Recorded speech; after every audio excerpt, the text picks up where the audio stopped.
Pollution, contamination, nuisance. Il est plus que temps de jeter un regard sur le dossier énigmatique que constitue le CET. Toute l'équipe de questions d'info a décidé de faire éclater un scandale qui sommeille. Un scandale dont tout le monde a bien conscience. La mobilisation citoyenne était d'ailleurs conséquente le jour où l'on a appris l'extension du site. Souvenez-vous.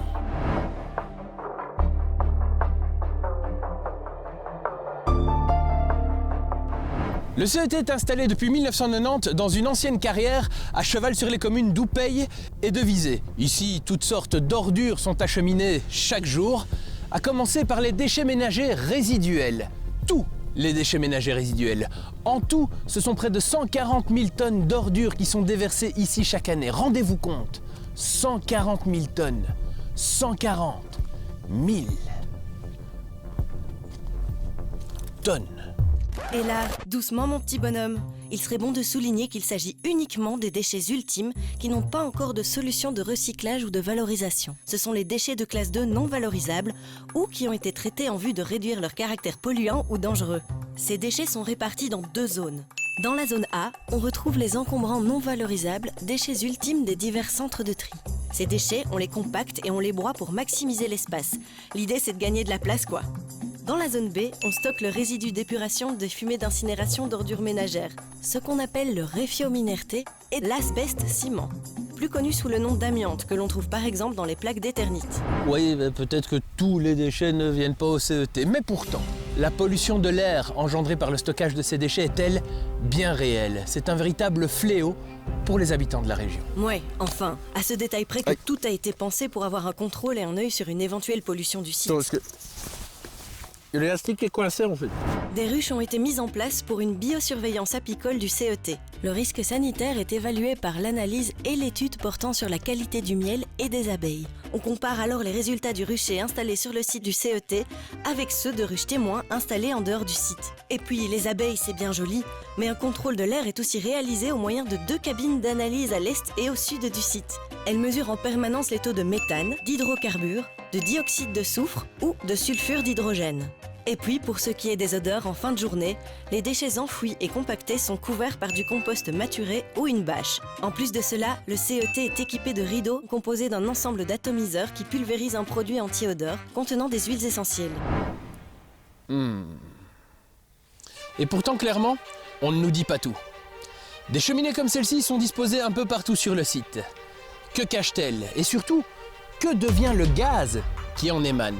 Une chose est sûre, un parfum de scandale s'en dégage. Mais non, il s'agit simplement de têtes de puits. Il faut savoir que lorsque des déchets se décomposent, ils produisent du biogaz. Ces gaz sont effectivement toxiques, mais ils sont récupérés directement par ce réseau dans le CET pour produire de l'électricité et de la chaleur. Ils sont acheminés vers les moteurs à gaz. Des torchères sont présentes au cas où il y aurait un souci, comme un moteur à gaz à l'arrêt ou un surplus de gaz, mais qui n'ont plus été observés depuis plusieurs années, car nous valorisons la totalité du biogaz pompé dans les moteurs. À ce moment-là, les gaz sont directement brûlés via les torchères plutôt que libérés dans l'air. Ah oui, c'est parce que je vais dans mes fiches. Ah bah les sols, les sols, ça là, c'est pas dégueulasse, hein? Quand il pleut, tout ça va où tout ça? C'est... Bah non, désolé. Mais pas de propagation de la pollution dans le sol, car d'un point de vue hydrologique, le site est naturellement étanche. De plus, on n'enterre pas non plus les déchets directement et n'importe comment. Il y a différentes couches dans le sol. 1. Une couche de smectite remaniée, qui est de l'argile compactée, surmontée d'une couche de bentonite calcique de 5 mm d'épaisseur. 2. Une membrane étanche PEHD. 3. Un géotextile anti-perforation. 4. Une couche drainante parcourue par un réseau de drains collectant les eaux qui ruissellent à travers des déchets et se chargent de polluants vers un ouvrage enterré de stockage temporaire. Ces percolats, appelés aussi lixivia ou jus de déchets, sont récoltés et traités par une station d'épuration. Oui, mais ça va, moi aussi je connais des mots compliqués. Mais nous n'avons pas évoqué le nœud du problème, le contrôle. Ce matin, nos caméras ont capté une scène comme il en arrive tous les jours sur ce site. On peut y voir un riverain déverser ses ordures sans autorisation. Un dépôt sauvage comme il en existe des milliers, La taille du site rend effectivement le contrôle impossible. On peut y ajouter un certain laxisme permettant à tout un chacun de venir déverser ses ordures sans aucun problème. Mais non, c'est faux. Le site est clôturé, est muni de barrières et des caméras sont installées pour enregistrer toutes les entrées et sorties sur le site. Ce qui veut dire que toute personne doit obligatoirement se présenter à l'accueil et signer un registre. 1. Les déchets sont acheminés au CET par camion. Et chacun de ces camions est muni d'un bordereau précisant notamment le type de déchets transportés et sa provenance. 2. Le camion est pesé à l'entrée du site. 3. Le chauffeur remet le formulaire de caractérisation des déchets. 4. Si tout est conforme, les déchets sont ensuite déversés dans la zone adéquate du CET. 5. Chaque jour, au moins un camion choisi au hasard est déversé sur une aire de contrôle et inspecté. 6. Un contrôle visuel est effectué par les opérateurs sur le compacteur lors de chaque déversement, si bien que l'on voit tout, même quand un présentateur TV paie un quidam pour aller déverser. Alors là, ce n'est pas du tout ce que vous croyez. Parce que, Ah bon? Et c'est quoi alors?